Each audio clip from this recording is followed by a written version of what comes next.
बहुत जल्द जो है जनरल बजट आने वाला है, सो हर एक को उम्मीदें होती हैं कि बजट के लिए उनको कुछ ना कुछ मिले। और पंजाब से रिप्रेजेंटेशन है सतनाम सिंह संधू की, जो बीजेपी के मेंबर पार्लियामेंट है राज्यसभा में।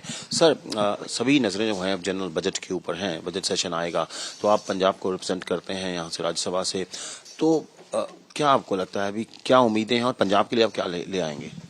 देखो, जो देश का हर बजट आ रहा है वो विकसित राष्ट्र बनने की ओर भारत आगे बढ़ रहा है। 2047 तक एक विकसित राष्ट्र बनाने का भारत का एक निश्चय किया गया है और प्रधानमंत्री जी के इस विजन को अचीव करने के लिए हर बजट एक माइलस्टोन की तरह आ रहा है। और इस बार भी जो बजट आएगा एक होलिस्टिक बजट होगा। हम 4th लार्जेस्ट इकोनॉमी से 3rd लार्जेस्ट इकोनॉमी बनने की ओर तेजी से बढ़ रहे हैं और देश विकसित राष्ट्र बनने की ओर आगे बढ़ रहा है। तो ये होलिस्टिक बजट होगा और एक बड़ा माइलस्टोन होगा। ये पब्लिक इंटरेस्ट में, लोगों के हित में ये बजट होगा और उसमें पंजाब के लिए हमें बहुत बड़ी उम्मीदें हैं कि पंजाब को पहले भी बहुत तवज्जो दी जाती है और इस बार भी पंजाब को अगफ्फे दिए जाएंगे। तो एजुकेशनिस्ट हैं आप और पंजाब से, क्योंकि पंजाब के लोगों को उम्मीद है कि आप यहाँ से जो रिप्रेजेंटेशन आप यहाँ से जाते हैं, तो आपको लगता है पंजाब के लिए कुछ स्पेशल चीज़ आपने मांगी है?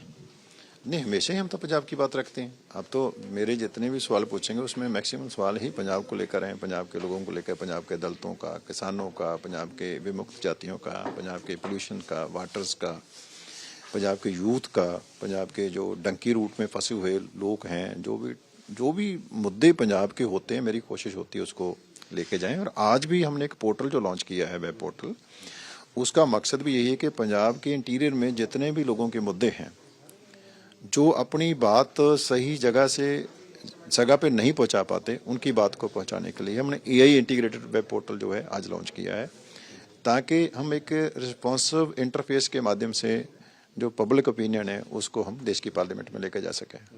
सर, बीजेपी क्योंकि इलेक्शन बड़ा एग्रेसिवली लड़ रही है, हर इलेक्शन लड़ती है, तो अब 2027 में पंजाब का इलेक्शन है, तो आप बीजेपी को कहाँ देखते हैं? और जहाँ तक कि बहुत चर्चा होती है, कई बार बीच में से लीडर्स बोलते हैं आपके कि अलायंस होना चाहिए, तो उसको आप किस तरह देखते हैं? और बीजेपी क्या उस कैपेसिटी में है कि अकेले रूरल एरियाज में अपनी डोमिनेंस बना ले?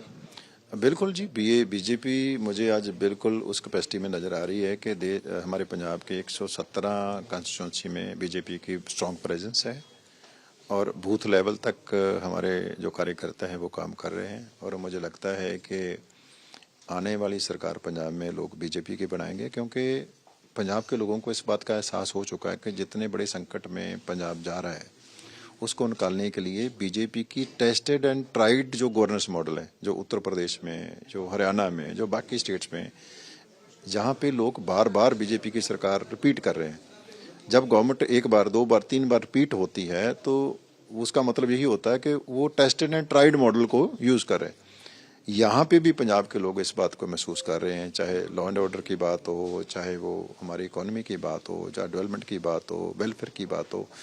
तो पंजाब के लोगों में ये बात पक्की है कि अब की बार जो है वो बीजेपी सरकार हो, तब पंजाब का फायदा होगा। अलायंस को एडवोकेट करते हैं, जिस तरह आपके कुछ लीडर्स ने बैठ किया है कि अलायंस होना चाहिए, जाखड़ साहब ने कई बार बोला है। देखिए, ये फैसला तो पार्टी के सीनियर नेतृत्व ने करना है। इस पे टिप्पणी करने के लिए मैं अपने आप को कैपेबल नहीं समझता हूँ। मेरी एक सीमा है बात करने की और ये फैसला तो पार्टी का नेतृत्व करेगा। तो आपके पार्टी के लीडर जो हैं वो चन्नी साहब को भी न्योता दे रहे हैं कि आके ज्वाइन कर लीजिए, क्योंकि उन्होंने वहाँ बोला है कि दलित्स को ड्यू रिप्रेजेंटेशन नहीं मिलता है।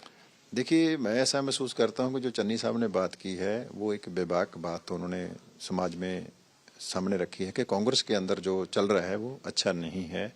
कांग्रेस अब फिर वो पुराने वाली अपनी जो राजनीति है लोगों को बांटने की, जात पात के नाम पे, धर्म के नाम पे, वो कांग्रेस ऐसी बात कर रही है, वो नहीं करनी चाहिए और चन्नी साहब को दबाने की कोशिश हो रही है। कल जो मीटिंग कांग्रेस की हुई है उसमें जो जिस टोन में कांग्रेस की लीडरशिप में एक थ्रेटनिंग टोन में ये मैसेज दिया है कि अगर कोई बोलेगा तो उसके खिलाफ कार्रवाई होगी। सर, आखिरी सवाल है मेरा कि मेयरल पोल हो रहा है चंडीगढ़ में और इस बार आम आदमी पार्टी और कांग्रेस अलग अलग हुए हैं, तो इसका आपको नेचुरल एडवांटेज मिल गया? नहीं, बिल्कुल जी, इसका फायदा चंडीगढ़ को होगा सबसे ज़्यादा कि चंडीगढ़ में अगर बीजेपी का बेर बन रहा है तो उसमें चंडीगढ़ में जो शहर की डेवलपमेंट है, जो बाकी मसले वो हल होंगे। सो ये थे भारतीय जनता पार्टी के राज्यसभा मेंबर पार्लियामेंट सतनाम सिंह संधू, जिन्होंने कहा कि बजट आने वाला है, उन्हें उम्मीद है कि पंजाब के लिए कुछ ना कुछ होगा। और बड़ी बात यह है कि 2027 के लिए उनको लगता है कि बीजेपी पूरी तरह तैयार है और रूरल एरियाज में उनकी जो पेनिट्रेशन होगी, डोमिनेंस होगी। चंडीगढ़ से कैमरा पर्सन गुंजीत के साथ असीम बसी, आज तक।